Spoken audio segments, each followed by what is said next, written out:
በስመ አብ ወወልድ ወመንፈስ ቅዱስ አሐዱ አምላክ አሜን። እንደምን አመሻችሁ። አሜን። በቸርነትና በምሕረቱ የጠበቀን እግዚአብሔር አምላካችን ስሙ የተመሰገነ ይሁን። ዛሬ ያው የጉባኤ ኒቂያ ክፍል 2 ነው የምንማረው። እግዚአብሔር አምላካችን እንዲያስተምረን እንዲመክረን ቅዱስ ፈቃድ ይሁንልን። እንግዲህ ባለፈው ሳምንት ታስታውሱ ከሆነ ያቆምነው የነበረው የአርዮስን ክህደት ካነሳም በኋላ የአርዮስ ክህደት ከፈነዳ ወይም በደንብ ከታወቀ በኋላ እለእስክንድሮስ በግብፅ በ320 ዓመተ እግዚ 100 የሚሆኑ የግብፅና የሊቢያ ጳጳሳትን ሰብስቦ አርዮስን እንዲወገዝ እንዳደረገው የተወገዘው በነገራችን ላይ አርዮስ ብቻ አይደለም። ከአርዮስ ጋር የነበሩ ካህናትም ዲያቆናትም ደናግልም ምእመናንም እንደነበሩ ቅዱስ ኤጲፋንዮስ በመጽሐፉ ላይ ይነግረናል። አትናቴዎስም ጭምር ይህን ይናገራል። ስለዚህ እነዚህን ሰዎች ሰብስበው አውግዘዋቸዋል። ከተወገዙት ለምሳሌ አርዮስ የሚባል ሌላ ሰው አለ። በነገራችን አርዮስ የሚባል በስም የሚታወቅ ሌላ ሰው አለ። አኪላስ የሚባል ሰው አንስተናል ከዚህ በፊት። አኪላስ የሚባለው ከተፍጻሜተ ሰማዕት ቅዱስ ጴጥሮስ በኋላ በእስክንድርያ መንበር ላይ የተቀመጠ ሊቀ ጳጳስ ነው። ግን አኪላስ ለ1 ዓመት ያህል ብቻ ነው ያገለገለው ብለናል። በኋላ አርፏል። ከሱ በኋላ ነው ለእስክንድሮስ የተሾመው። ይህኛው አኪላስ ግን ሊቀ ጳጳሱ አይደለም፣ ሌላኛው ነው እና አኪላስ የተባለ ሰው እንዳለ ሌሎችም በጣም ብዙ ሰዎች እንዳሉ የታሪክ ድርሳናት ይናገራሉ ነው። ስለዚህ እለእስክንድሮስ አወገዘ። ካወገዘ በኋላ ያው እንደምታውቁት ሁላችሁም አርዮስ አቤቱታውን ለማቅረብ ወደ ምስራቁ ክፍል ሄዷል የሚለውን አይተን ነበር ያቆምነው የነበረው። ዛሬ ከቅዱስ ቆስጠንጢኖስ ወይም ከንጉሥ ቆስጠንጢኖስ ነው የምንነሳው። በእኛ ቤተክርስቲያን ትውፊት ንጉሥ ቆስጠንጢኖስ ቅዱስ ነው። በቅድስናው ነው ቤተክርስቲያን የምታውቀው። ስለ ንጉሥ ቆስጠንጢኖስ ትንሽ ነገር እላችሁና በቀጥታ ወደ ጉባኤው መንፈስ እናመራለን። እንግዲህ ንጉሥ ቆስጠንጢኖስ በሮማ መንግስት ውስጥ ከተነሱት ነገስታት ወይም ቄሳሮች መካከል አንደኛው ነው። ከሮማ ቄሳር ክርስትናን ቀድሞ በመቀበል ቆስጠንጢኖስን የሚቀድም ያለ አይመስለኝም። ቆስጠንጢኖስ ነው አንደኛ። ቆስጠንጢኖስ በ312 ዓመተ እግዚ ለውጊያ በሚወጣበት ጊዜ እግዚአብሔር በቀትር ወይም ደግሞ በፀሐይ ሰዓት ከሰማይ የመስቀል ምልክትን እንዳሳየውና በዚህ የመስቀል ምልክት ጠላቶችን ምን ታደርጋለህ? ድል ታደርጋለህ የሚል ጽሑፍ እንዳየ ያንን ምልክቱን በሰራዊቱ ፈረሶች ላይ እያደረገ ወጥቶ ተዋግቶ እንዳሸነፈና ከዚያ በኋላ የቆስጠንጢኖስ ሰራዊት መለያቸው መስቀል እንዲሆን እንዳደረገ በታሪክ ተጽፎ እናገኛለን። እነ አውሳቢዮስ ይህን ጽፈውልናል። ቆስጠንጢኖስ የክርስትና እምነትን ለመቀበል ልቡ ፈቃደኛ የሆነውና የበለጠ ለመማር ወደ ቤተክርስቲያን መቅረብ የጀመረው ከዚህ ታሪክ ጀምሮ ነው። እንግዲህ እስከ 311 ድረስ በቤተክርስቲያን የማያቋርጥ መከራ ነበረ እና 3ቱ ክፍለ ዘመን የሰማዕትነት ዘመን ይባላል። ዘመነ ሰማዕታት ተብሎ ይጠራል። ቤተክርስቲያን ልጆቿ በጣም ብዙ መከራ ይቀበሉበት የነበረ ዘመን ነው። በዛ ዘመን ውስጥ መከራ ከተቀበሉ በኋላ ቤተክርስቲያን ለመጀመሪያ ጊዜ እረፍት ያገኘችው በዘመነ ቆስጠንጢኖስ ነው። ቆስጠንጢኖስ ጠላቱን ድል ካደረገ በኋላ ወዲያው ያደረገው ነገር ምንድን ነው? እንግዲህ አስቀድሞ የሮም መንግስት በ4 ተከፋፍሎ ነበር ቄሳሮች ይገዟት የነበረው። በምስራቅ፣ በምዕራብ፣ በሰሜንና በደቡብ ተከፋፍሎ ይገዟት ነበረ። ቆስጠንጢኖስ ግን ጠላቱን ካሸነፈ በኋላ ሌላ ሉኪዮስ የሚባል ንጉስ ነበረ። ስለዚህ ሉኪዮስ የሚባለው ንጉስ በስተ ምዕራብ በኩል ያለውን የሮም ግዛት እንዲገዛ እንዲያስተዳድር፣ ቆስጠንጢኖስ ደግሞ ቆስጠንጢኖስ በስተ ምስራቅ በኩል ያለውን ደግሞ ሉኪያኖስ እንዲያስተዳድር አድርጎ ሁለቱ ዕጣ ተካፍለው በዚህ መንገድ የሮማን መንግስት መምራት እንደጀመሩ ታሪክ ጸሐፊዎች ይናገራሉ። በዚህ እንግዲህ ቆስጠንጢኖስ ከነገሰ በኋላ ካደረጋቸው ነገሮች መካከል አንደኛው በ313 ያደረገው የሚላኖ ውል የሚባለው ነው። የሚላኖ ውል የሚባለው እንግዲህ በሚላን ወይም በሚላኖ ቆስጠንጢኖስና በምዕራብ ይገዛ የነበረው ንጉሱ ሉኪያኖስ ተሰብስበው ሁለቱ ያኛው አህዛባዊ ስለነበር የክርስትና እምነትን ስላልተቀበለ ከዚህ በኋላ በክርስቲያኖች ላይ ዳግም ስደት እንዳይቀሰቀስባቸውና ክርስቲያኖች በነፃነት ስርዓት አምልኳቸውን መፈጸም እንዲችሉ ሌላው ደግሞ ለስርዓት አምልኮ መፈጸሚያ የሚሆን ቦታ ምን እንዲባላቸው እንዲሰጣቸውና ከዚህ በፊት ከአህዛብ እኩል አልነበር የሚዳኙት ክርስቲያኖች። የክርስቲያኖች ንብረት ይቀማ ነበር፣ ቦታቸው ይወረስባቸው ነበር። ለምሳሌ ከአንድ አህዛብ ጋር ተካሰው ወደ ፍርድ ቤት ቢሄዱ ምንም ንጹሕ ቢሆኑ ጥፋት ባይኖርባቸው እንኳን ለአህዛቡ ነበር ይፈርዱለት የነበረው። አሁን ግን በሕግ ፊት ክርስቲያኖችም እንደ ሌሎቹ ሰዎች እኩል እንዲዳኙ፣ የተወረሰባቸው ንብረት ካለ እንዲመለስላቸው፣ እንደገና ለስርዓት አምልኮ የሚጠይቁት ደግሞ መሬት ቦታ ካለ እንዲሰጣቸው ለክርስቲያኖች እረፍትን የሚያውጅ ውል ከሉኪያኖስ ጋር ቆስጠንጢኖስ በሚላን ምን አረገ? ተፈራረመ። የሚላኖ ውል ተብሎ የሚጠራው እሱ ነው። ስለዚህ ክርስቲያኖች ነፃ ወጡ። በቆስጠንጢኖስ ዘመን ሰላምን አገኙ እና ቆስጠንጢኖስ እንግዲህ በአንድ ጊዜ አንድ በጣም የሚታወቅ አባባል አለ። ጠርጠሉስ የተባለ በሁለተኛው ክፍለ ዘመን የነበረ ሊቅ ነው። ምን ይላል? በአንድ ጊዜ ቄሳርም ክርስቲያንም መሆን አይቻልም ብሎ የሚናገረው ቃል አለ እና እውነት ነው። አንድ ሰው ቄሳር ከሆነ የሚገዛቸው ሰዎች አብዛኞቹ ፓጋን ወይም እግዚአብሔር የለሽ አሕዛብ ስለሚሆኑ እነሱን ሳትስፋይ ማድረግ ይጠበቅበታል። እነሱን ሳትስፋይ የሚያደርግ ከሆነ ደግሞ የክርስትና እምነቱን መበደሉ አይቀርም እና ለዚያ ነው ጠርጠሉስ አንድ ሰው ወይም አንድ ቄሳር በአንዴ ቄሳርም እንደገና ምንም ንጉስም መሆን አይችልም ብሎ ተናግሮ ነበረ። ቆስጠንጢኖስ ግን ቄሳርም ምንም ነበር፣ ክርስቲያንም ጭምር ነበር እና ቄሳርም ክርስቲያንም ነበር። ይህ ማለት ግን በተለይ ቆስጠንጢኖስ ክርስትና እምነትን ከተቀበለ በኋላ በጣም ብዙ ፈተናዎች ደርሰውበታል ወደ ክርስትና እምነት ከመጣ በኋላ። ምክንያቱም ያስተዳድራቸው ይመራቸው የነበሩ የተሾመባቸው አብዛኞቹ ሕዝብ የክርስትና እምነትን የሚጠሉና ፓጋኖች ናቸው፣ እግዚአብሔር የሌሎች አሕዛቦች ናቸው። ስለዚህ በእነዚህ ሕዝብ መካከል እነዚህን ሕዝብ እያስተዳደሩ ክርስቲያን መሆን በጣም ብዙ ይፈትን ነበር።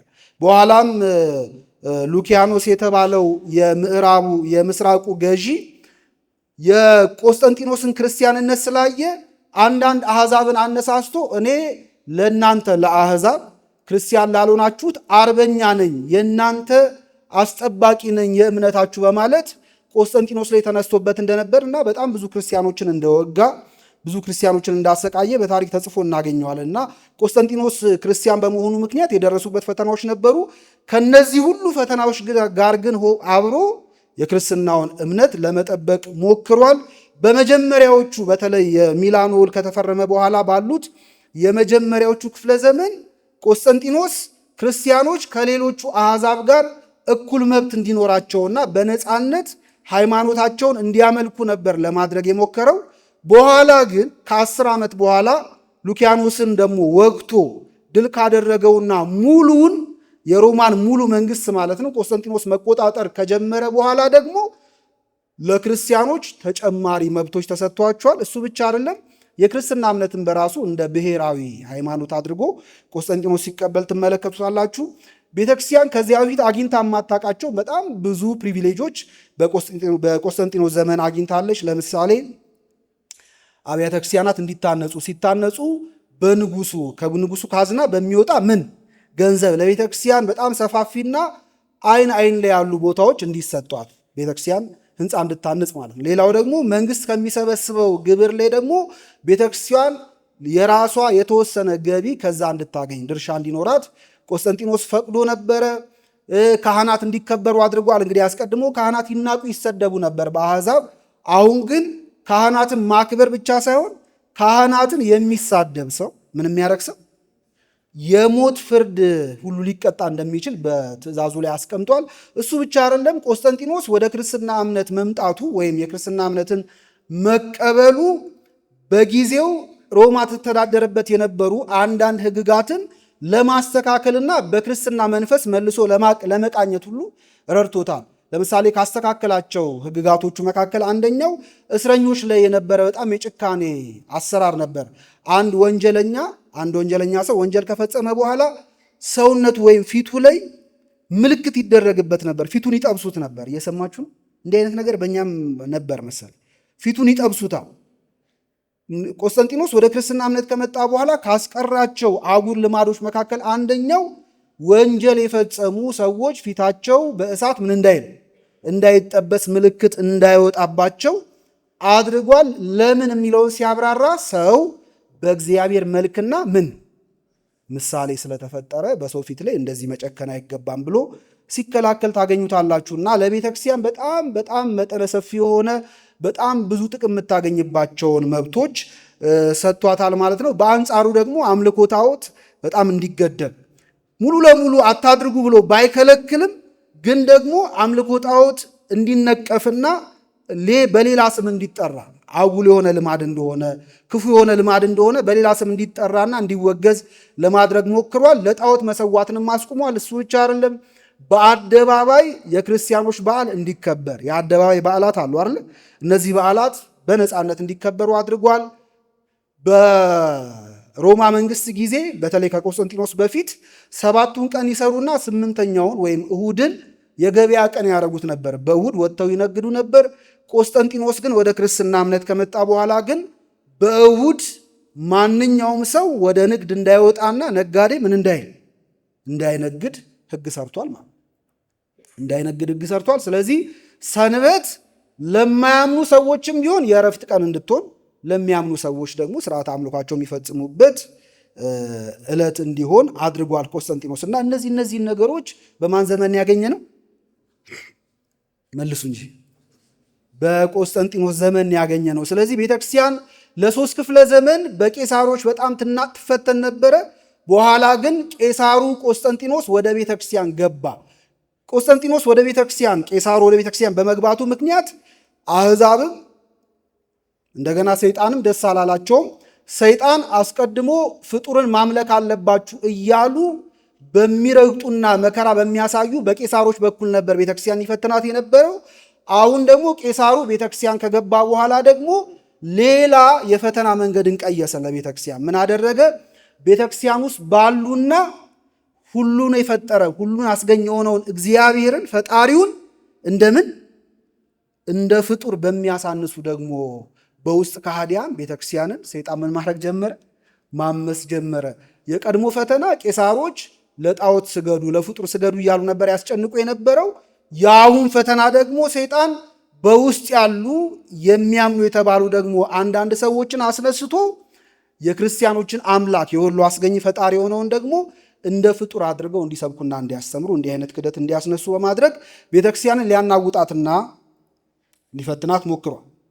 እንግዲህ አርዮስ በእስክንድሪያ እለእስክንድሮስ ጉባኤ አድርጎ ካወገዘው በኋላ ውግዘት ካስተላለፈበት በኋላ አርዮስ ወዲያው ያደረገው ምንድን ነው? ደብዳቤዎችን ይጽፍ ነበር። ደብዳቤው ለቂሳሪያ አውሳቢዮስም ነው፣ ለኒቆሚዲያ አውሳቢዮስም ነው፣ ለሌሎችም ደግሞ ይደግፉኛል ብሎ ለሚያስባቸው አርዮሳውያንም ጭምር ደብዳቤውን ይጽፍ ነበር እና በዚህ ደብዳቤው ላይ ከሚያነሳቸው ሀሳቦች መካከል አንደኛው ምንድን ነው? የእኔ ውግዘት የእናንተም ነው የሚል ሀሳብ ነበረበት። እንደ አርዮስ ከሆነ በምስራቁ ካሉ ጳጳሳት ሊቃነ ጳጳሳት መካከል 3 ወይም 4 ቢሆኑ ነው ያልተወገዙት እንጂ ሌሎቻችሁ ከኔ ውግዘት ጋር አብሮ ምን ባለ ተካቷል፣ ውግዘታችሁ አብሮ እለእስክንድሮስ አወግዟችኋል በማለት ደብዳቤን ጽፎ ለእነ አውሳቢዮስ ዘቂሳርያና ለእነ አውሳቢዮስ ዘኒቆሚዲያ ሲበትን ታገኙታላችሁ። በዚህ ይህም በማድረጉ ደብዳቤ ጽፎ በማብረሩና ሁለተኛ ደግሞ እሱ ራሱ ደግሞ እየሄደ ሰዎችን ለማሳመን በመሞከሩ አርዮስ በጊዜው በጣም ብዙ ተከታዮችን ለማፍራት ችሏል። ይህንን ራሱ ቅዱስ እለእስክንድሮስ የእስክንድሪያው ሊቀ ጳጳስ ማለት ነው በቁስጥንጥንያ ካህን ሆኖ ያገለግል ለነበረው እስክንድሮስ ለተባለ ሰው በጻፈለት ደብዳቤ ላይ አርዮስና አኪላስ ይላል። አርዮስና ማን? አርዮስና አኪላስ ኮሉተስ ካደረገው በላይ ለራሳቸው አንጃ እየሰበሰቡ ነው፣ ደጋፊ እየሰበሰቡ ነው በማለት ሲናገር ታገኙታላችሁና ኮሉተስ የሚባል ሰው አለ። ያው ኮሉተስ ብዙ ታሪክ የለውም። ኮሉተስ በእስክንድሪያ የነበረ ካህን ነው። ይህ ሰው የሚጠቀሰው በሃይማኖት ነውር ሳይሆን ካህን ሆኖ ሳለ ግን እንደ ኤጲስቆጶስ እኔ ካህናትን መሾም እችላለሁ ብሎ ተነስቶ የሾማቸው አንዳንድ ካህናት ነበሩ። የእሱ ጉዳይ በኋላ ሆሴስ የተባለው የኮርዶቫ ሊቀ ጳጳስ ወደ እስክንድሪያ ጉዳዩን ለማጣራት ወደ እስክንድሪያ ሲመጣ ካያቸው ጉዳዮች መካከል አንደኛው የኮሉተስን ስራ ነው። ስለዚህ በኮሉተስ ጉዳይ ከተወያዩ በኋላ ኮሉተስ አንተ ከዚህ በኋላም ከዚህ በፊትም ቄስ ነበርክ፣ ስለዚህ በቄስነት አርፈ ምን በል ተቀመጥ። ሾሚያቸዋለሁ ያልካቸውም ደግሞ ካህናት እነሱ ምኖች ናቸው ምእመን ናቸው ብሎ ወስነው በዚህ ሸኝተውታል ነው። እና በጊዜው ግን የሆነ ሴክት የሆነ ወገን ለመፍጠር ሞክሮ ነበረ ኮሉተስ። ስለዚህ ኮሉተስ ብሎ ሲያነሳ ይህን ሰውዬ እያነሳ ነው ያለው። ከኮሉተስ የሚበልጥ በጣም ብዙ አንጃዎች እየሰበሰቡ እንደሆነ ቅዱስ ለእስክንድሮስ ለተባለው ለቁስጥንጥንያው ሊቀ ጳጳስ ካህን ሲናገር ታገኙታላችሁ። ሌላው አውሳቢዮስ ዘኒቆሚዲያ ዘኒቆሚዲያ አርዮስን በመደገፍ በጣም ትልቅ ድርሻ አለው። በምስራቁ ክፍል የንጉሥ መናገሻ ከተማ የሆነችው የኒቆሚዲያ ሊቀ ጳጳስ ነው። የተሾመበት ቦታ በጣም ትልቅ ቦታ ነው። እሱን መዘንጋት የለብንም። ሌላው የቆስጠንጢኖስ ቤተሰብ በተለይ ደግሞ ለእህቱ የቅርብ ወዳጅ ነበረ። እህቱ ቆንስጣንጢያ ተብላ ትጠራለች። ለእሷ በጣም የቅርብ ወዳጅ ነበረ። አውሳቢዮስ ዘኒቆሚዲያን ከምናስታውስበት ስራዎቹ መካከል አንደኛው ሊኪኒዮስ የተባለው ቅድም የጠቀስኩላችሁ ንጉሥ ማለት ነው። በኋላ ቆስጠንጢኖስ ወግቶ ያሸነፈው ክርስቲያኖችን በምስራቅ በኩል ያሰቃይና መከራ ያጸናባቸው የነበረ ንጉሥ ነው። ይህንን ንጉሥ በተቻለው መጠን ለመርዳት ሞክሮ ነበረ አውሳቢዮስ ዘኒቆሚዲያ እና በኋላ ላይ ቆስጠንጢኖስ ራሱ ከጉባኤ ኒቂያ በኋላ አግዞታል። ሲያግዘው እንደ ቅሬታ ካነሳቸው ሀሳቦች መካከል አንደኛው እንዴት ጸረ ክርስቲያን አቋም የነበረውን ይህንን ሊኪኒዮስ የተባለውን ንጉሥ እንዴት ታግዘዋለህ፣ እንዴት ትረዳዋለህ የሚል ወቀሳም ነበረበት እና አውሳቢዮስ ዘኒቆሚዲያ አርዮስን በመደገፍ ይታወቃል። አስቀድመን ባለፈው ሳምንት እንዳነሳ ነው በአንጾኪያ ከሉቂያኖስ እግር ስር ከአርዮስ ጋር በአንድ ዘመን ተማሪዎች እንደነበሩ ታሪክ ይናገራል። ስለዚህ አውሳቢዮስ ዘኒቆሚዲያ አንደኛ ለአርዮስ መጠለያ በመስጠት አርዮስ ከእስክንድሪያ ከወጣ በኋላ ወደ ቂሳሪያ ሄዶ ነበር። ከቂሳሪያ በኋላ ግን እንዲመጣ ጥሪ በማቅረብ ለአርዮስ መጠለያ ሰጥቶታል በኒቆሚዲያ። ሁለተኛ ደግሞ ጉባኤ ሰርቶ በአካባቢው የነበሩትን ጳጳሳት ኤጲስቆጶሳት ሰብስቦ አርዮስን እንዲፈታ አድርጎታል፣ ወይም ፈተናሃል ብሎታል። ተፈቷል? አልተፈታም? አልተፈታም። ግን በጉባኤው ላይ ፈተናሃል በማለት ወደ እስክንድሪያ እንዲመለስ ለማድረግ ሞክሯል። ከዚያ ውጭ ግን ይሄ አርዮሳዊ የሆነው ክህደት ግን ከእስክንድሪያ ወጥቶ በሌሎችም አብያተ ክርስቲያን ባሉ ምዕመናን ዘንድ ጉዳይ እንዲሆን መነጋገሪያ እንዲሆን እና አድማሱ እንዲሰፋ በጣም ትልቅ አስተዋጽኦ አድርጓል። አንድ የቤተክርስቲያን ታሪክ ጸሐፊ አውሳቢዮስ በዚህ ነገር እጁን ባያስገባ ኖሮ አርዮሳዊነት የእስክንድሪያ ጥያቄ ብቻ ሆኖ ይቀር ነበር ይላል። የእስክንድሪያ ጥያቄ ብቻ ሆኖ ይቀር ነበር። በእስክንድሪያ ተጀምሮ በእስክንድሪያ እንዲያልቅ ይደረግ ነበር። ነገሩ እንዲሰፋና ሰፊ ትኩረት እንዲይዝ ያደረገው ግን አንደኛው አውሳቢዮስ ዘኒቆሚዲያ እጁን ስላስገባበትም ጭምር። እንግዲህ ቆስጠንጢኖስ አብዛኞቹ በቤተክርስቲያን ውስጥ እንዲህ ያለው ውዝግቦች ሲነሱ በምንም ጉዳይ ቢሆን በነገራችን ላይ በሃይማኖት ጥያቄ ብቻ ሳይሆን በግለሰብም በአንዳንድ ጉዳዮችም አለመስማማት፣ አለመግባባት ቢፈጠር ወደ እርሱ ደብዳቤዎች ይላካሉ፣ አቤቱታ ክሶች ይቀርባሉ ወደ እሱ እና እንግዲህ ወደ አውሳቢዮስ ዘኒቆሚዲያ ሄዶ አርዮስ ነገሩን በደንብ እንዲሰፋ ስላደረገው ኒቆሚዲያ ደግሞ ንጉሱ የሚናገስባት ለንጉሱ ቅርብ የሆነች ከተማ ስለሆነች ጉዳዩ ወደ ቆስጠንጢኖስ እልፍኝ ሳይገባ አልቀረም፣ ወይም ወደ እሱ ሳይደርስ አልቀረም እና ቆስጠንጢኖስ ሰማ። እንደሰማ ግን ወዲያው እርምጃ መውሰድ አልፈለገም ቆስጠንጢኖስ። ምክንያቱም በጊዜው ቅድም እንዳልኳችሁ ሊኪኒዮስ የተባለው የምስራቁ ንጉሥ ተነስቶበት ነበር። ስለዚህ እሱን ተዋግቶ ድል እስኪነሳ ድረስ በጉዳዩ ላይ ጣልቃ እንዳልገባ እጁን እንዳላስገባ ታሪክ ይናገራል። በኋላ ግን ሊኪኒዮስን በ323 ዓመተ እግዚእ ድል ካደረገው ካሸነፈው በኋላ ሲመለስ ወደ ከተማው በሃይማኖት ጉዳይ አማካሪ የነበረ ሆሲዮስ የሚባል የኮርዶቫ ሊቀ ጳጳስ ነበረ።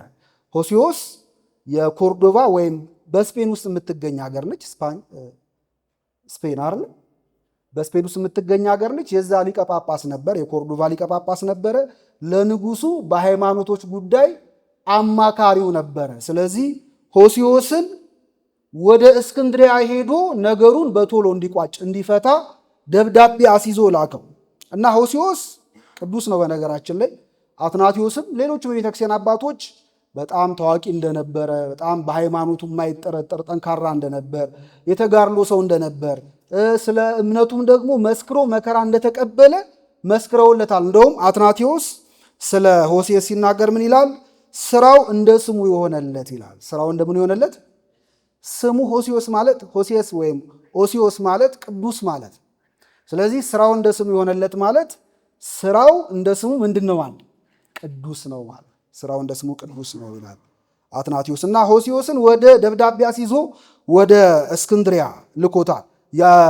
የቆስጠንጢኖስ ደብዳቤ ይህን ይመስላል። ያው ይታያችኋል? አይታይም? ረቂቅ ነው። የጻፈለት የነበረው ደብዳቤ ይሄ ነው። የደብዳቤው አጠቃላይ ጭብጥ መሰላችሁ ምን መሰላችሁ? በእናንተ ዘንድ የተነሳው ውዝግብ በሃይማኖትና በአንዳንድ በጣም ጠንካራ በሆኑ ነገር የሃይማኖት አስተምህሮች አይመስለኝም። ስለዚህ ጉዳዩን በቶሎ ምን አድርጉት? ፍቱት። የአብያተ ክርስቲያን መረበሽ መበጥበጥ ቤተክርስቲያንን ሳይሆን ሀገርንም ጭምር ይጎዳልና እባካችሁ ቶሎ ይህን ችግር ምን አድርጉት?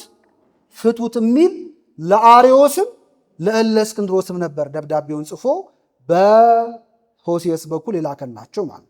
ስለዚህ ሆሲየስ በ323 ደብዳቤውን ይዞ ወደ እስክንድሪያ ገባ። ወደ እስክንድሪያ ከገባ በኋላ እለእስክንድሮስንና በእስክንድሪያ የነበሩ ሌሎች አባቶችን አገኛቸው። ተሰበሰቡ፣ ጉባኤ ያደረጉ።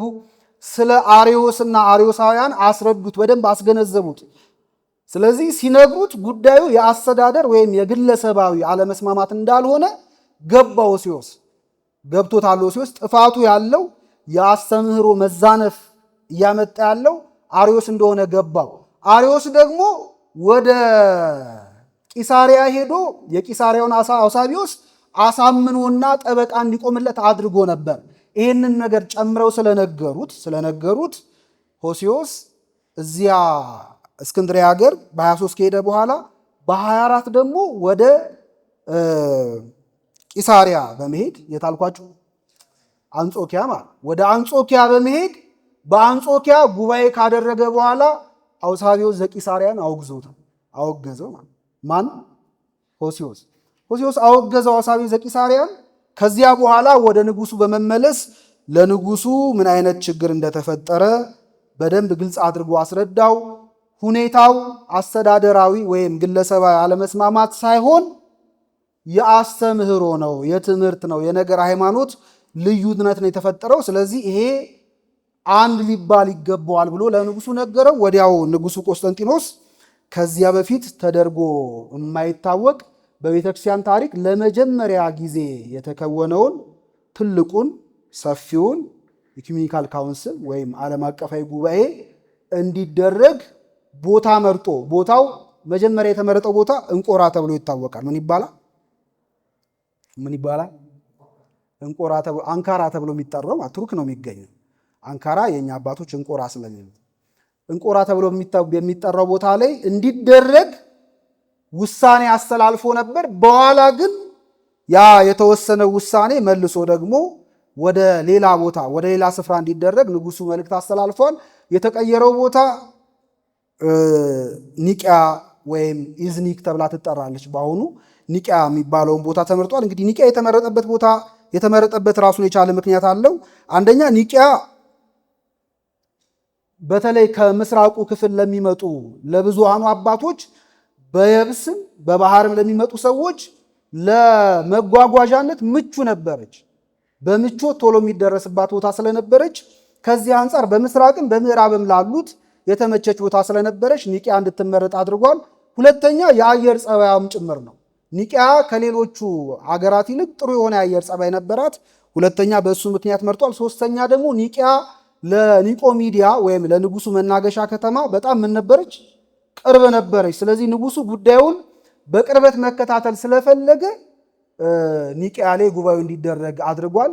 ሌላው ግን ኒቂያ ላይ መደረጉ ጥቅም አለው በነገራችን ላይ። ምክንያቱም በኋላ ላይ አርዮሳውያን የተሸነፉባቸውን ምክንያቶች ሲዘረዝሩ አንዳንድ በጣም የማይታመኑ የውሸት ምክንያቶችን ፋብሪኬት ለማድረግ ሞክረው ነበር። ለምሳሌ ንጉሱ ተጽዕኖ አድርጎ ነው እኛ በጉባኤው እንድንሸነፍ ይሆን ነው። እየሰማችሁ ነው? ማን ተጽዕኖ አድርጎ? ንጉሱ ቆስጠንጢኖስ ተጽዕኖ አድርጎ ነው። በነገራችን ላይ የአርዮሳውያን ብቻ ሳይሆን በዚህ ዘመን ያሉ የጆቫ ዊትነስ እምነት ተከታዮች አርዮስ በጉባኤ ኒቂያ ላይ የተሸነፈው ድል የተነሳው ንጉሱ ተጽዕኖ አድርጎ ነው እንጂ እሱ የሚረታ የሚሸነፍ ሆኖ አልነበረም። ትምህርቱ ትክክል ነው ይላል። እና ማሰብ ያለብን ነገር አንደኛ ቆስጠንጢኖስ ገና ንዑሰ ክርስቲያን ነው። በነገራችን ወደ ቤተ ክርስቲያን ከመጣ በጣም ጥቂት ጊዜው ነው እና ጉዳዩ ራሱ በጣም ውስብስብ ስለነበር አንዳንድ የቤተ ክርስቲያን ታሪክ ጸሐፊዎች እንደውም ራሱ ስለ ጉዳዩ ምንነት ያስረዳው ሆሲየስ ነው ይላል። በሃይማኖት ጉዳይ አማካሪ የነበረው ሊቀ ጳጳስ ነው። ስለዚህ ጉዳይ ነው እያነሱ ያሉት። የዚህ ጉዳይ ፋይዳው ደግሞ እንደዚህ ነው ብሎ አንዳንድ የግሪክ ቃላትን ተርጉሞ ራሱ የነገረው ማንም ሆሲየስ ነው። ሌላው ግን ደግሞ ቆስጠንጢኖስ ብዙ ግሪክ አይችልም ነበር። የሮማ መንግስት መግባቢያ ቋንቋቸው ምንድን ነው? ላቲን። በላቲን ነው የሚግባቡት። ስለዚህ ግሪክ አይችልም እና ግሪክ ሳይችል ጉባኤ ላይ ገብቶ እንዴት ተጽዕኖ ሊያሳድር ሊከራከር ይችላል? ንግግር ራሱ ሲያደርግ አስተርጓሚ ነበረው። ስለዚህ የማይታመን ነገር ነው። ግን እንቆራል ያለመደረጉና ወደ ኒቅያ መምጣቱ ራሱን የቻለም ደግሞ ማፋረሻ ምክንያትም ጭምር ነው በነገራችን ላይ። ምክንያቱም በእንቆራ ቴዎግኒስ የሚባል በእንቆራ ማርሴለስ የሚባል ኦርቶዶክሳዊ ሊቀ ጳጳስ ነበረ አገሪቷን በሃይማኖት ይመራ ያስተዳድር የነበረው።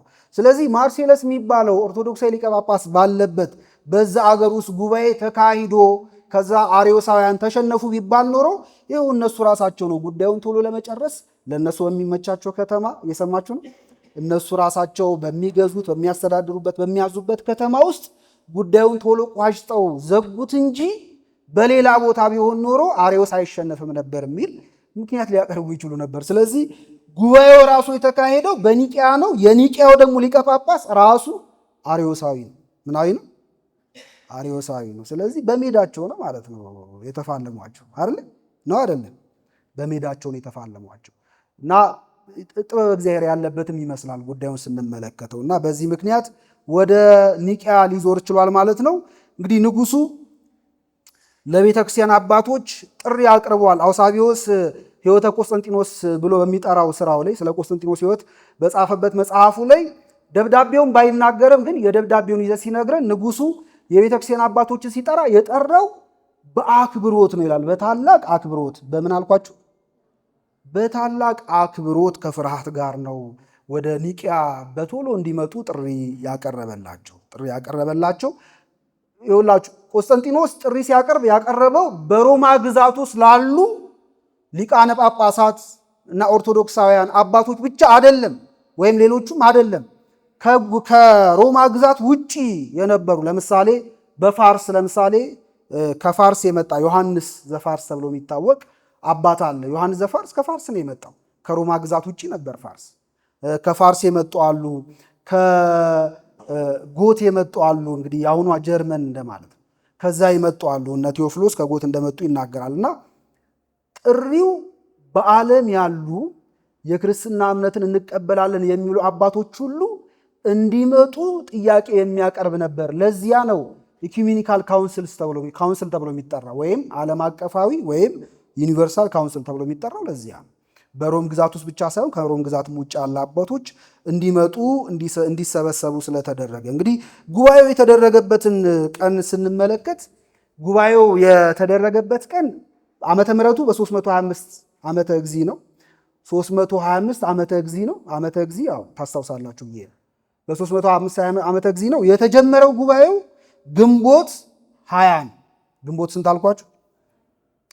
ግንቦት 20 ጉባኤው ተጀምሯል። ከግንቦት 20 እስከ ሰኔ 13 ድረስ የመጀመሪያው መክፈቻ ውይይት ነበር የተደረገው የነበረው።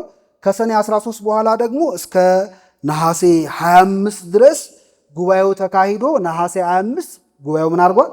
ተቋጭቷል፣ ተዘግቷል ማለት ነው። ስለዚህ ከግንቦት 20 ጀምሮ እስከ ነሐሴ 25 ስንት ይሆናል? ወሩ 3 ወር ይሆናል። ስለዚህ 3 ወር የፈጀ ጉባኤ ነበር ማለት 3 ወር የፈጀ ጉባኤ ነበረ።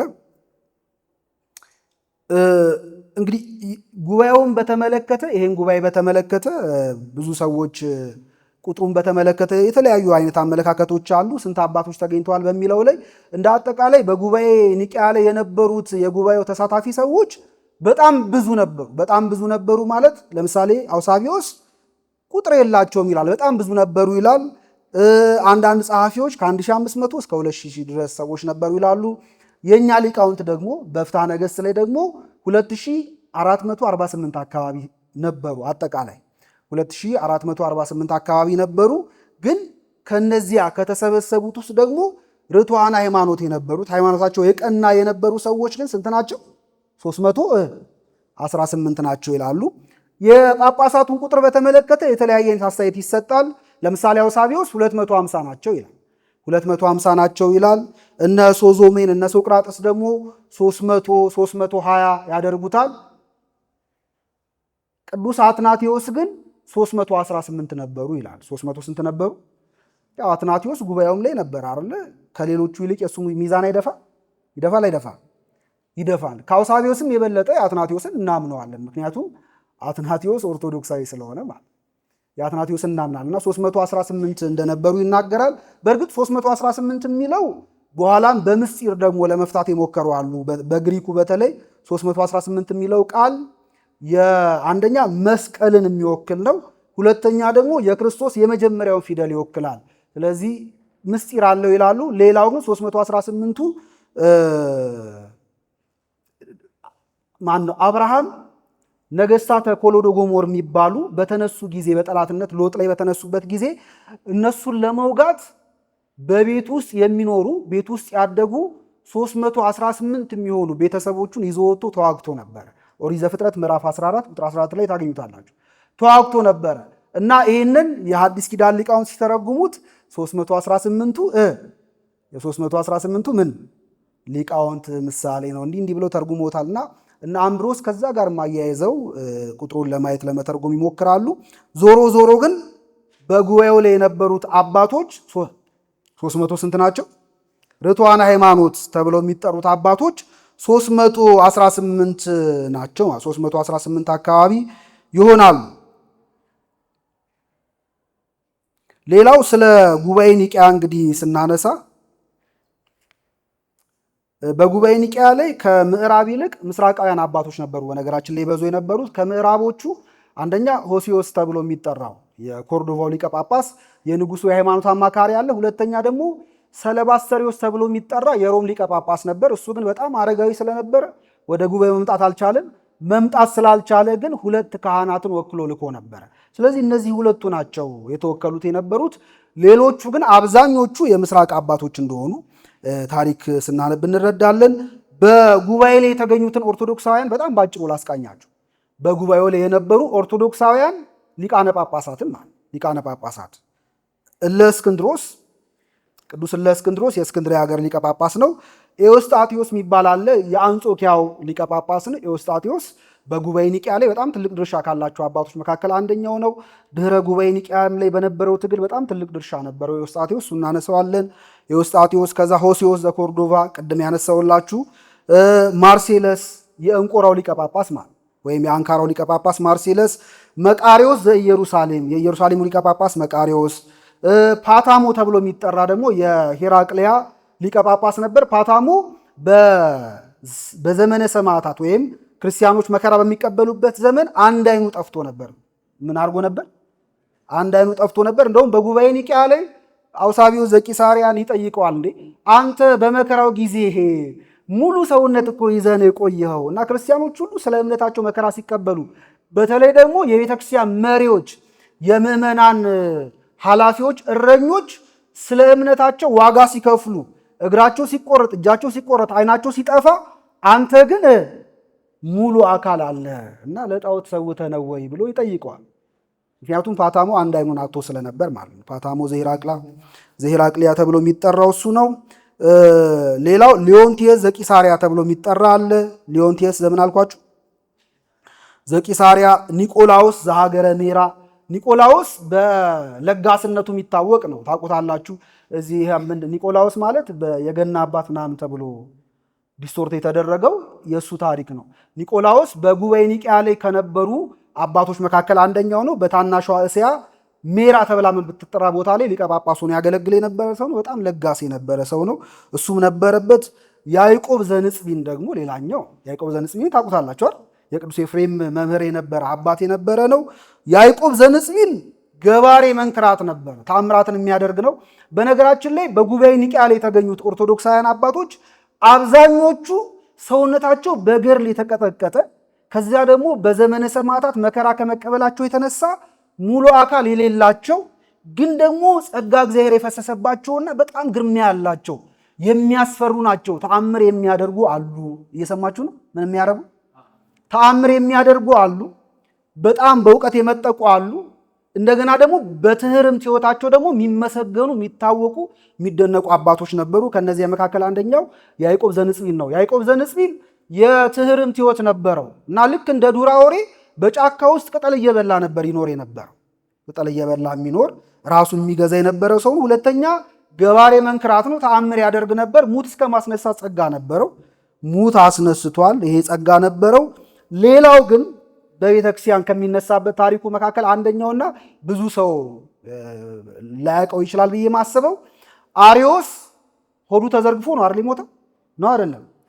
አሪዮስ ይወላ በቁስጥንጥንያ ነበረ። ከተጋዘ በኋላ እነ አውሳቢ ዘኒቆሚዲያ ከቆስጠንጢኖስ እህት ጋር ተሞዳምደው ምን ብለው ሌሎቹን ከቆስጠንጢኖስ ጋር እንዲጣሉ አድርገው ኦርቶዶክሳውያን አባቶችን እንዲጣሉ አድርገው አሪዮስን ወደ እስክንድሪያ ለማምጣት ባደረጉት ሙከራ ተሳክቶላቸው ነበር እና አሪዮስ ከነበረበት ከቁስጥንጥንያ በንጉሥ ጦር ታጅቦ ተከብሮ ወደ እስክንድሪያ ሊመለስ ዋዜማው ላይ ነው ሆዱ ተዘርግፎ የሞተው። ምኑ ላይ?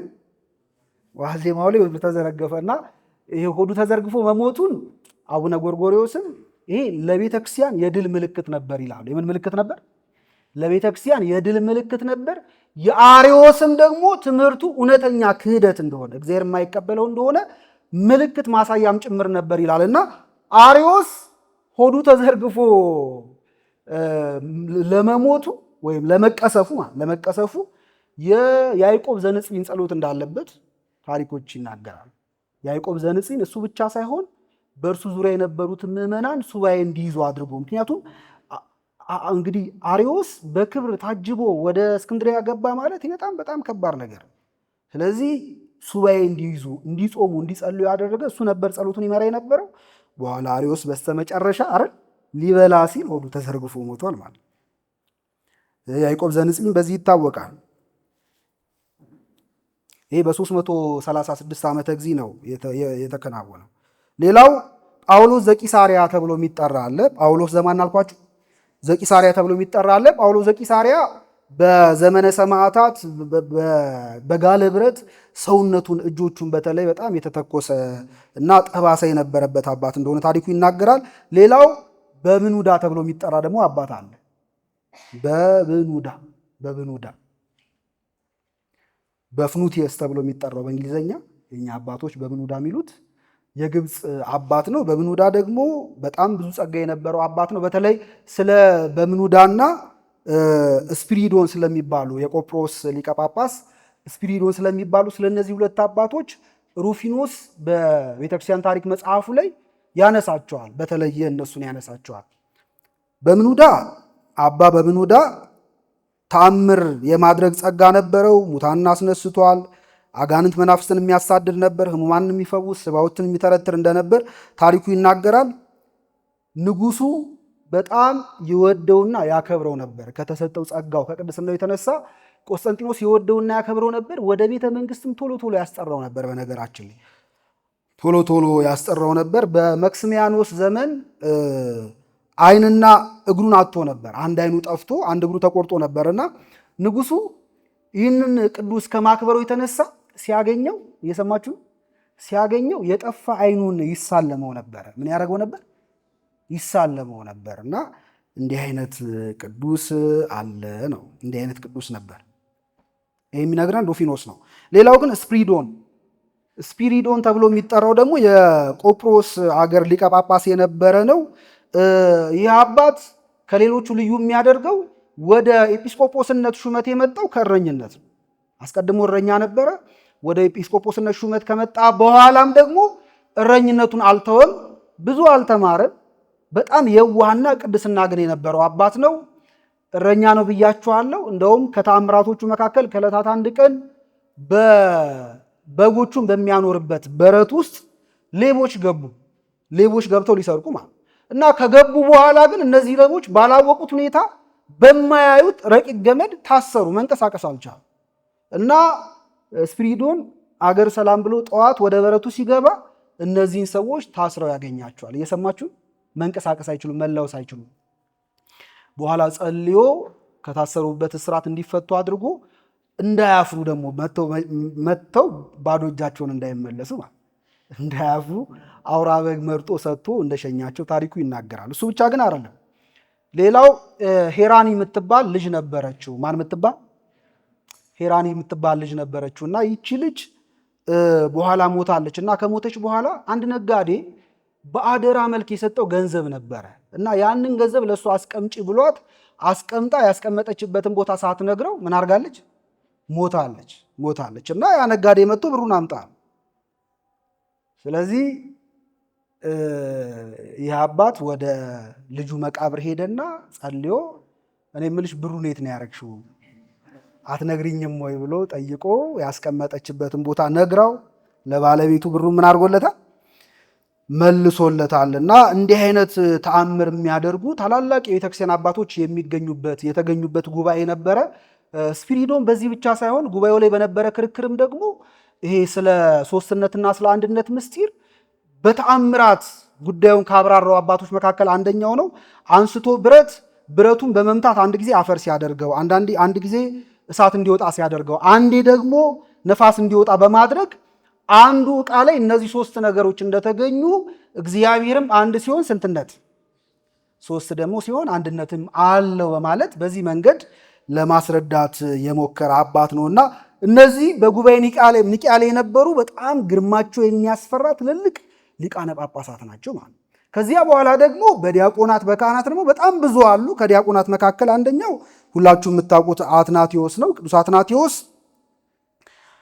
የአርዮሳዊውን ክህደት እንቅስቃሴ ከመነሻው እስከ መጨረሻው ድረስ ለማየት የቻለ አባት ነው። በነገራችን ላይ ብዙዎቹ አሁን እነ እስክንድሮስ እንዲህ ምናንሳቸው አባቶች አርዮሳውያንና አርዮሳዊነትን ተፋልመዋል፣ ግን ደግሞ በመሃል ሞት ገጥቷቸው አልፈዋል። ቅዱስ አትናቴዎስ ግን አርዮስን ሲፋለም ገና ልጅ ነበረ፣ አርዮሳዊነትን ደግሞ ሲቀበር ነበረ ነው። በቴዎዶሲዎስ ዘመን ነው አርዮሳዊነት የተቀበረው። ስለዚህ አርዮሳዊነትን ከውልደቱ እስከ መቃብሩ እስከ ሞቱ ድረስ የተመለከተ አባት ነውና ቅዱስ አትናቴዎስ በጣም ብዙ ታሪክ አለው። እንግዲህ ከልጅነቱ ጀምሮ በጣም አስደናቂ ነው። ራሱ ለእስክንድሮስ በመንገድ ሲሄድ ሳለ የቤተክርስቲያን ጸሐፊ ቴዎዶሲዎስ መሰለኝ የጻፈው ይህንን። በመንገድ ሲሄድ ሳለ አትናቴዎስ ከጓደኞቹ ጋር ይጫወት ነበር። የሚጫወተው ምንድን ነው? እሱ እንደ ኤጲስቆጶስ እንደ ጳጳስ ሆኖ ሌሎቹን ጓደኞቹ ሲያጠምቅ እና ለእስክንድሮስ ቆሞ ሲያየው በትክክል ነበር ስርዓቱን ይፈጽም የነበረው። እየሰማችሁ ስርዓቱን ሲፈጽም የነበረው በትክክል ነበረ። እነዚያን ልጆች ለእስክንድሮስ ሰብስቦ ወስደው ሁሉንም ሾሞ ዲያቆን አድርጓቸዋል። በኋላ የቤተክርስቲያን አገልጋዮች አድርጓቸዋል። የቤተክርስቲያን አገልጋይ ከሆኑት መካከል አንደኛው ማን ነው? አትናቴዎስ ነው። በሉ እንጂ አትናቴዎስ በሉ። ቅዱስ አትናቴዎስ ነው። ቅዱስ አትናቴዎስ በ19 ዓመቱ ነው ዲቁና የተቀበለው። በ19 ዓመቱ ዲቁና ከተቀበለ በኋላ የሚገርማችሁ ቅዱስ አትናቴዎስ እስኪ ጥያቄ ልጠይቃችሁ። ቅዱስ አትናቴዎስ ከሚታወቅባቸው ስራዎቹ መካከል አንደኛው ኦን ደ ኢንካርኔሽን ነው አይደል? ወይም በእንተ ተሰግወተ ቃለ እግዚአብሔር፣ የእግዚአብሔር ቃል ሰው ስለመሆኑ የሚናገርበት ድርሳን አለ። በጣም ጠንካራ ድርሳን አለው። ይሄ ድርሳን መቼ የተጻፈ ይመስላችኋል? ታውቁታላችሁ ብዬ ነው ብዙዎቻችሁ ድርሳን አትሊስት እንደው ባታነቡት እንኳን በስም ታውቁታላችሁ። መቼ የተጻፈ ግን ይመስላችኋል? ከጉባኤ ኒቅያ በፊት ወይስ በኋላ? ጥያቄ። ይህን ድርሳን ያዘጋጀው ከጉባኤ ኒቅያ በፊት ነው። አይገርም? ከ21 ዓመቱ በፊት ነው ይህን ድርሳን ያዘጋጀው። በእንተ ተሰግወተ ቃለ እግዚአብሔር ወይም ኦን ዘ ኢንካርኔሽን ኦፍ ሎጎስ ነው። ይሄ መጽሐፉ ለአርዮሳውያን በጣም ብዙ መልስ ያለበት መጽሐፍ ነው። ግን ይህን መጽሐፍ የጻፈው ግን አርዮሳውያን ገና ምን ሳያረጉ ሳይነሱ ከ21 ዓመቱ በፊት ነው። እንዲህ አይነት በጣም ጠንካራ ሃይማኖታዊ ስራ የሰራውና እግዚአብሔር አትናቴዎስን ለጉባኤ ኒቅያ ቀድሞ ስሎ ያስቀመጠው የሃይማኖት ሰይፉ ነበረ። ስለዚህ ቀድሞ የተዘጋጀ የቤተ ክርስቲያን መዶሻ ነው አትናቴዎስ። ከዚያ በኋላ ግን በጉባኤ ኒቅያ ጊዜ እለእስክንድሮስ ከነበረበት ከእስክንድሪያ ካህናትን ዲያቆናትን ይዞ ሲሄድ ከወሰዳቸው ዲያቆናት መካከል አንደኛው ቅዱስ አትናቴዎስ እንደሆነ ተጽፎ እናገኛለን። እሱ ብቻ አይደለም፣ በጉባኤው ላይ ደግሞ ጸሐፊም ጭምር ነበር። ምን ነበር? በጉባኤ ውስጥ ድርሻው ጸሐፊነትም ጭምር ነበር እና በጣም ትልቅ ድርሻ አለው። በተለይ አርዮሳውያንን በመፋለም እነሱን በመዋጋት ውስጥ እንደ አትናቴዎስ ያለ ድርሻ ያለ አይመስለንም እና በጣም ትልቅ ድርሻ ያለው አባት ነው። የሚገርማችሁ ስለ ጉባኤ ኒቂያ ስናነሳ እንደ ታሪክ ምንጭነት ከምንጠቅሳቸው አባቶች መካከል አንደኛው አትናቴዎስ ነው። አትናቴዎስ ስለ ጉባኤ ኒቂያ ታሪክ የጻፈው ራሱ መጽሐፍ አለው። ይህ መጽሐፍ የጻፈበት ምክንያት ጉባኤ ኒቂያ ላይ የተፈጠረውን አንዳንድ ክስተቶች በተለይ አርዮሳውያን ጉዳዩን ትዊስት አድርገው ለነርሱ እንዲመቻቸው በማድረግ ለመተርጎም ይሞክሩ ነበር። ለምሳሌ ቅድም ያልኳችሁ ቆስጠንጢኖስ እንዲድርሻ ነበረው ብሎ የእሱን ነገር በጣም ለማጉላት መሞከር። እንዲህ አይነት ዝንባሌ በነገራችን ላይ በተወሰነ መጠን አውሳቢዎስ ዘቂሳርያም ላይ ይታይበታል። አውሳቢዎስም ሲጽፍ በጣም የቆስጠንጢኖስን ጉዳይ ለማጉላት ሲሞክር ታዩታላችሁ። እውነት ነው፣ ድርሻ ነበረው ቆስጠንጢኖስ፣ የማይካድ ጉልህ የሆነ ትልቅ ድርሻ ነበረው። ግን ደግሞ ሌሎቹ አባቶች በጉባኤ ኒቂያ ላይ የረቀቀውን አንቀጸ ሐሚድ ወይም ጸሎተ ሃይማኖት ተስማምተው የፈረሙት ንጉሱ ተስማሙ ስላላቸው ሳይሆን ምን ስላደረጉበት ነው? ስላመኑበትና በራሳቸው ፍላጎት ስለተስማሙም ጭምር ነው። ግን እንደዚህ ብለው የጻፉ ሰዎች አሉ። እሱ ብቻ አይደለም። በኋላ ናሬት ሲያደርጉት ራሱ አንዳንድ ሰዎች ለምሳሌ በኒቂያ ላይ የረቀቀው ጸሎተ ሃይማኖት ይሄ ነው ብለው ከኒቂያ ጋር የማይመሳሰል አርዮሳዊነትን ሊያስተጋባ የሚችል በተለይ በጉባኤ ኒቂያ ላይ በጣም ቁልፍ የተባሉ ቃላቶች አሉ። ኦርቶዶክሳዊነትን ወይም ኦርቶዶክሳዊ አስተምህሮን የክርስቶስን የእግዚአብሔር ልጅነት አምላክነት ይገልጣሉ ብለው ያስቀመጧቸው የነበሩ በጣም ቁልፍ ቃላቶች ነበሩና እነዚያን ቃላቶች በማውጣት የጉባኤ ኒቂያው ጸሎተ ሃይማኖት ይሄ እኮ ነው ብለው ለማቅረብ የሞከሩ አንዳንድ ጸሐፊዎች አሉና እነዚህ ጸሐፊዎች ሳይቀር ቅዱስ አትናቴዎስ በዚህ ስራው ላይ ተሟግቷቸዋል።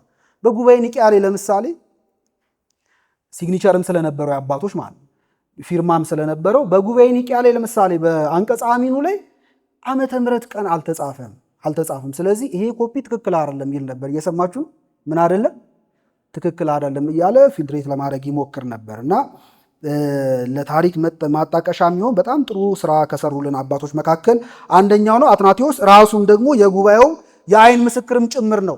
ከዚህ በኋላ የምናነሳቸውን ራሱ ስለ ጉባኤው አንዳንድ ቁም ነገሮች ስናነሳ እንደ ዋና ምንጭ የምንጠቀመው አትናቴዎስን ነው። ለምሳሌ ቅዱስ አትናቴዎስ በዚህ ጉባኤ ላይ የነበረው መንፈስ በደንብ አድርጎ ይነግረናል። ሁለት ሀሳብ ልንገራችሁና አንጨርስ። ያው ገፋ አድርገን ስለጀመር ነው የገፋውባቸው። ሁለት ወይ ሶስት ነገሮች እናንሳና አንጨርስ።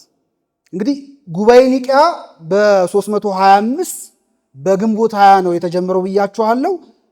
አስቀድሞ እንግዲህ ውይይት ሲደረግ ነበር። ቅድመ ጉባኤ ኒቂያ ማለት ጉባኤው በይፋ ከመጀመሩ በፊት የውስጥ ውይይት ነበር። አባቶች ቀደም ብለው ደርሰው ሲወያዩ ሲነጋገሩ ነበረ። ግንቦት 20 ከተጀመረ በኋላ ግን ሁሉም አባቶች ገብተው ሲያልቁ ያን ጊዜ ቆስጠንጢኖስ ልብሰ መንግስቱን ለብሶ አውሳቢዎስ እንደሚናገረው እንደ እግዚአብሔር መልእክተኛ ይላል። እንደማ መልእክተኛ?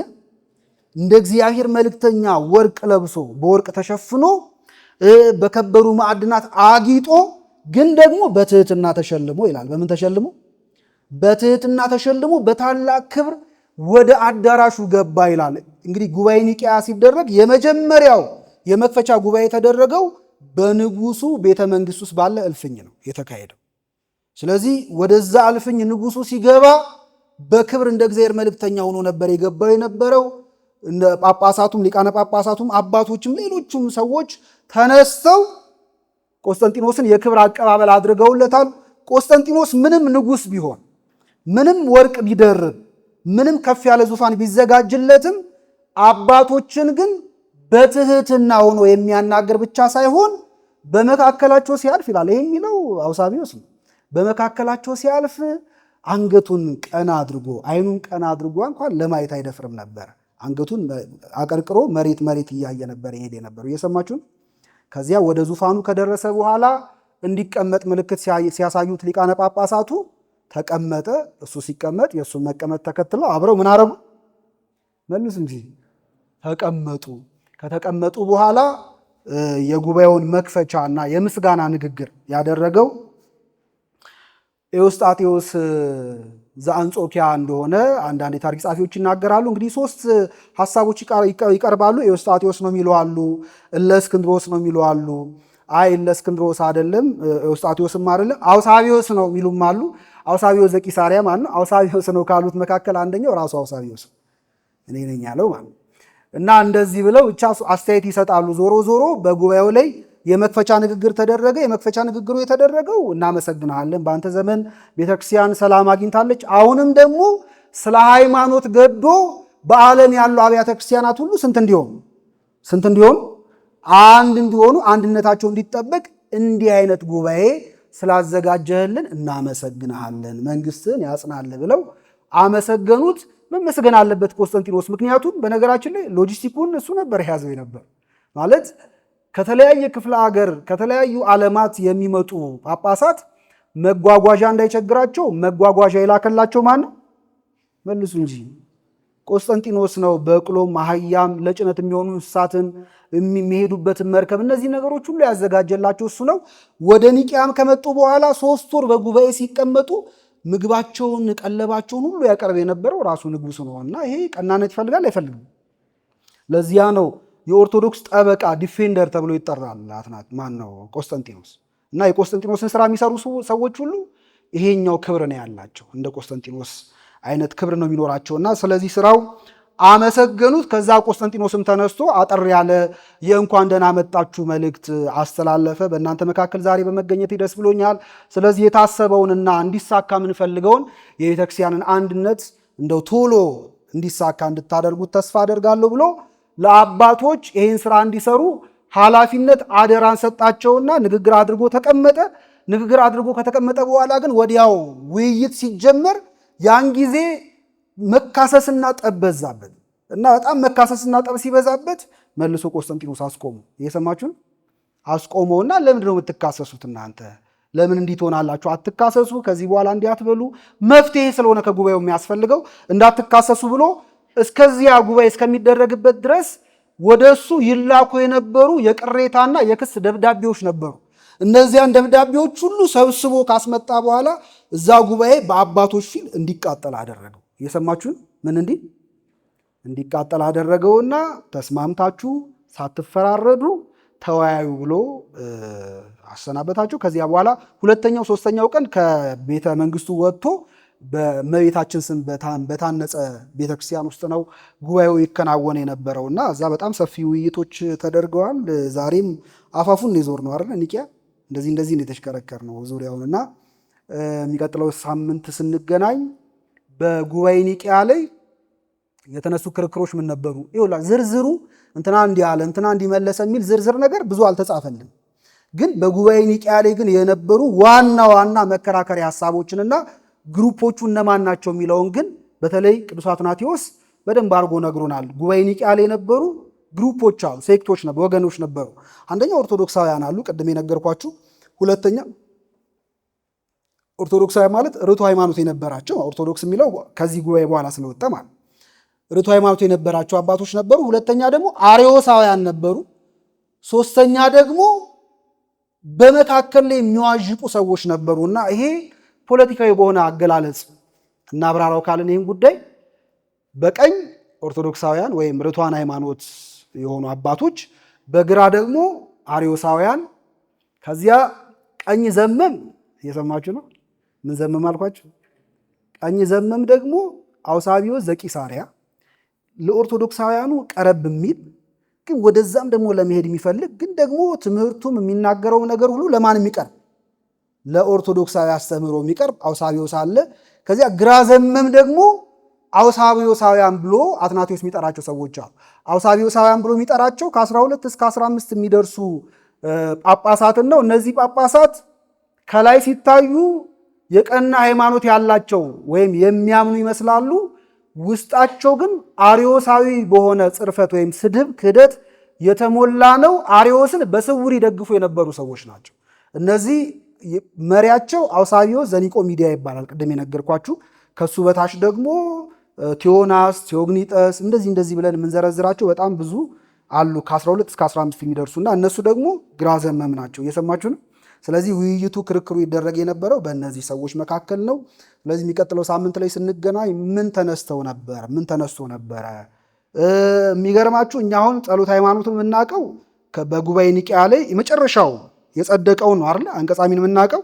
ግን ከዚያ በፊት ግን አርዮሳውያንም የሚያምኑበትን የራሳቸውን አንቀጸ አሚን ወይም ክሪድ ለማቅረብ ሞክረዋል።